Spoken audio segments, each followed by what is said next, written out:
How dare you enter unnoticed? You ruin everything! Get your filth out of my sight before security intervenes now! Does anyone in this room recognize who walked in? She owns this land and funded your company's buyout. Take this folder immediately. Your mother forged your signature for millions, but you hold power to destroy her tonight. You tried to steal my grandfather's land and frame me. But now your entire company belongs to me. Are you insane? How dare you enter unnoticed? The words shattered the ambient string quartet music like throwing a brick through a stained glass window. Before I could even raise a hand to shield myself, the sharp, stinging crack of my mother's palm echoed through the opulent ballroom. My head snapped to the side. The force of the slap sent a searing heat across my cheek, but the cold, horrified stares of 200 elite guests burned far worse. I stood there in my worn denim jacket and mud-stained boots, completely out of place against the sea of tuxedos, floor-length silk gowns, and crystal chandeliers. It was my father's 60th black-tie birthday gala, the social event of the year for the city's wealthy elite. My mother leaned in close, her eyes brimming with sheer hatred, her expensive perfume choking me. "You disgraceful little parasite," she hissed under her breath so only I could hear. "You ruin everything. Get your filth out of my sight before I have security throw you into the street where you belong." Beside her stood my father, his face pale, his hands trembling. He didn't meet my eyes. Instead, he stepped between us, his body subtly blocking me from the crowd's judging gazes. He leaned down, pretending to whisper a harsh reprimand, but his voice was barely a breath against my ear. "Flee through the kitchen," he whispered softly, his voice trembling with an emotion I couldn't quite place. "Go right now, don't look back." I didn't cry. I didn't scream. I simply turned on my heel and began walking toward the service doors. The crowd parted like the Red Sea, sneering, whispering, and holding their champagne flutes out of my reach as if my poverty was contagious. That was their first mistake. They thought I was just the black sheep daughter who had been thrown away years ago. They thought I was beaten, but they had no idea what was actually happening in that room. But that's not where this story began. To understand why my mother hated me so deeply, you have to understand how my family operated. For 24 years, my mother cared about only two things: status and money. My older sister was her prized doll, poised, ruthless, and married to a wealthy real estate developer. I, on the other hand, was always the disappointment. When I chose to pursue an obscure path in environmental engineering and land conservation, rather than joining the family's luxury real estate firm, my mother effectively erased me. She viewed my lack of designer clothes and humble lifestyle as a personal insult to her high society image. 3 years ago, when I refused to sign over a small parcel of land left to me by my late grandfather, land my mother wanted to sell to commercial developers, she cut me off entirely.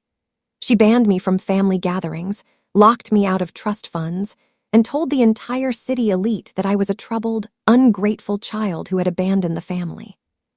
My father was a quiet man, completely dominated by my mother's terrifying ambition. He never defended me publicly. He bowed to her every demand, paralyzed by the fear of losing his social standing and his marriage. I learned early on that if I was going to survive, I had to stay calm, stay quiet, and play the long game. I never whined. I never argued. Every time my mother mocked my work or excluded me from family events, I simply smiled and kept working. They had no idea what I was building in the shadows. For the last 3 years, while my mother was busy spending thousands on galas and throwing extravagant parties, I was working around the clock. What my mother didn't know, what nobody in that room knew, was that the small, worthless plot of land my grandfather had left me sat directly on top of the region's largest untapped natural aquifer and protected ecological corridor. Over 36 exhausting months, I founded a green tech infrastructural firm. I partnered with federal conservation boards, secured massive state grants, and quietly acquired the development rights to the entire surrounding valley, including the exact commercial plot my mother's firm was desperately trying to buy to save themselves from bankruptcy. My family's company was drowning in debt. They had over-leveraged everything on a massive $100 million luxury resort project. But there was a catch. They couldn't break ground without the state environmental clearance and the water access rights. Rights that were owned 100% by a secret, blind trust. A trust operated by a CEO whose name had never been made public. Remember that detail. It matters later. The night of my father's birthday, I hadn't shown up to crash the party or beg for forgiveness. I was there because my father had secretly mailed me an invitation 3 days prior, begging me to come. He told me he had something vital to hand me in person. When I walked through those double doors into the grand ballroom, my mother's reaction was instant, vicious, and public. She saw an opportunity to cement her social dominance by humiliating her disagreeable daughter in front of the city's highest bidders. After she slapped me and my father whispered for me to flee through the kitchen, I kept my composure. I didn't run.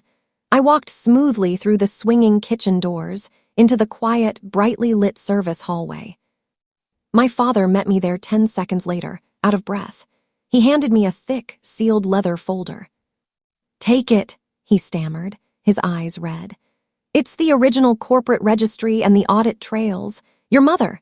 She forged your signature 3 years ago to use your grandfather's trust as collateral for the resort loan. The bank is foreclosing tonight unless the primary investor approves the land transfer. She set you up to take the fall if it crashed." I took the folder. The pieces finally clicked into place. My mother hadn't just ousted me out of embarrassment. She had committed financial fraud using my name, banking on the assumption that I was too weak and powerless to ever fight back. "Are you going to be okay, Dad?" I asked quietly. He looked at me with a mixture of profound guilt and immense pride. "I've been a coward for 20 years, he said softly. "It's time I stopped. Go back out there." I turned around, holding the leather folder tight against my side, and stepped back out into the grand ballroom.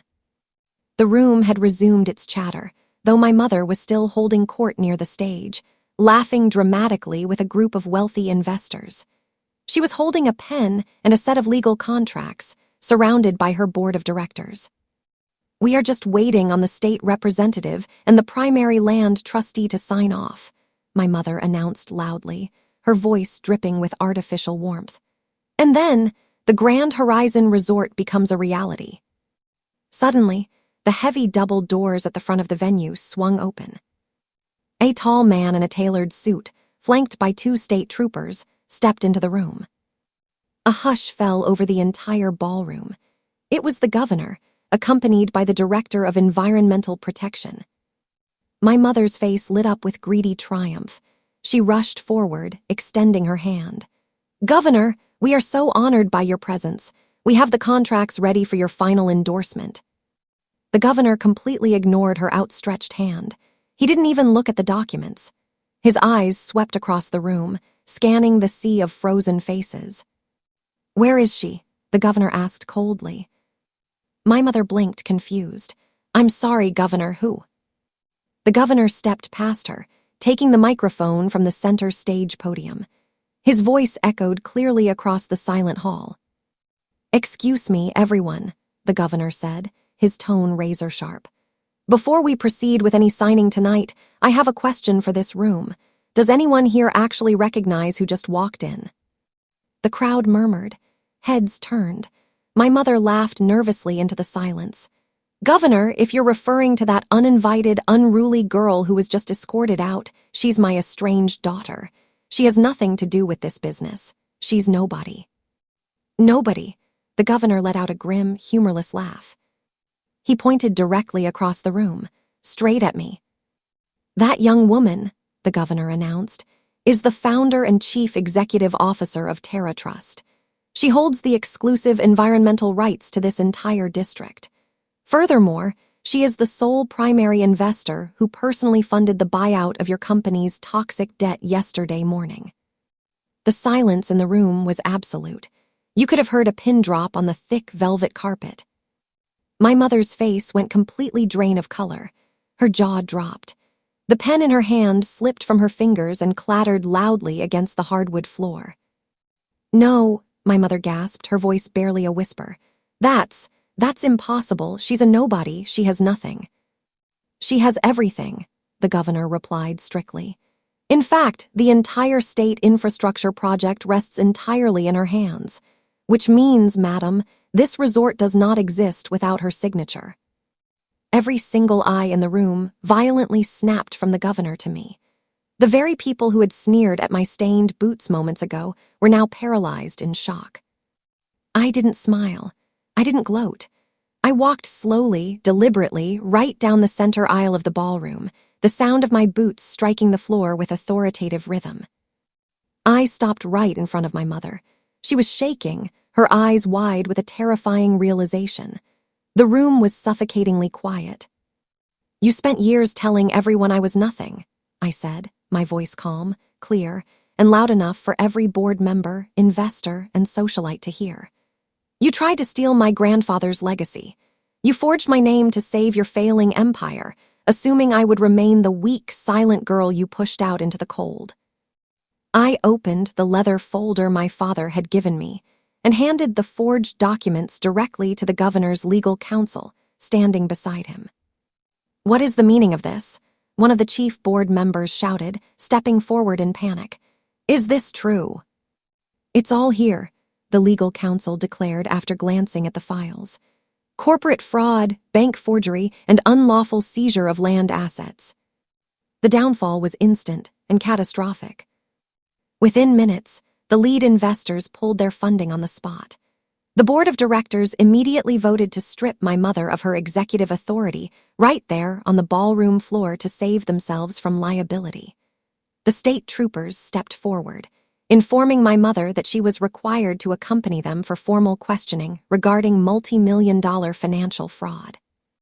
My mother collapsed into a chair, sobbing hysterically as her elite social circle rapidly backed away from her, pulling out their phones to record her public disgrace.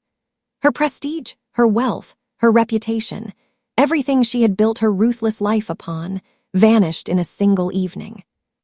I didn't stay to watch her get led away.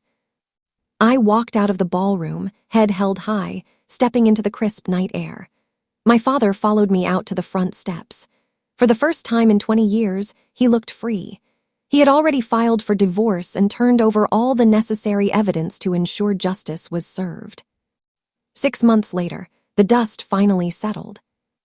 My mother faced severe legal penalties and complete financial ruin, forced to sell off her luxury assets to pay back the millions in fraudulent debts.